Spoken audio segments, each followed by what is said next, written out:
आमदार राजेश पवारांचा दावा, अशोक चव्हाण यांच्या नेतृत्वाखाली महायुतीची जिल्हा बँक निवडणूक। नांदेड जिल्हा मध्यवर्ती सहकारी बँकेची निवडणूक महायुती म्हणून खासदार अशोक चव्हाण यांच्या नेतृत्वाखाली लढवली जाणार आहे।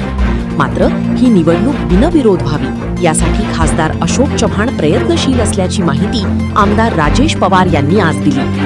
आम्ही आता अर्ज माहिती म्हणून दाखल केलाय। राज्याचे माजी मुख्यमंत्री अशोकराव चव्हाण साहेब यांच्या नेतृत्वाखाली महायुती हे बँकेचं पॅनल लढवणार आहे आणि आम्ही सगळ्यांनी त्या पॅनल अंतर्गत म्हणजे महायुतीच्या माध्यमातूनच आम्ही फॉर्म दाखल केलेला आहे। सर्व 23 जागांवरती हो, सर्व 23 जागांवरती। चव्हाण साहेब पण निवडणुकीत असणार माझ्या माहितीप्रमाणे तर नाही, अद्याप त्यांनी फॉर्म भरलेला नाही। हो, मी स्वतःही फॉर्म भरलेला आहे ओबीसी कॅटेगरी। कोण आहेत माजी आमदार या निवडणुकीत? तुषार राठोड साहेबांनी फॉर्म भरलेला आहे, केराम साहेबांनी फॉर्म भरला माझ्या माहितीप्रमाणे, त्याचप्रमाणे कोळीकर साहेबांनी भरलेला आहे आमदारांपैकी।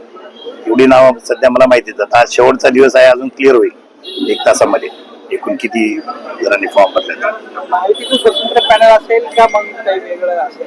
नाही, आता कसं बघा, आज शेवटचा दिवस आहे आमचा, तर मला वाटतं माननीय चव्हाण साहेब प्रयत्न करतायत बिनविरोध निवडणूक व्हावी। त्यामुळे सगळ्या इतर पक्षांच्या माहिती ज्या असतील किंवा इतर महाविकास आघाडीचे जे नेते आहेत त्यांच्यासोबत बसून तेव्हा ठरवून येतील। शक्यतो सगळ्यांचा प्रयत्न माझ्या माहितीप्रमाणे हा चाललाय की बिनविरोध व्हावी ही निवडणूक, असा प्रयत्न चाललाय आणि तसं झालं तर मला वाटतं ते चांगलं होईल सगळ्यांसाठी।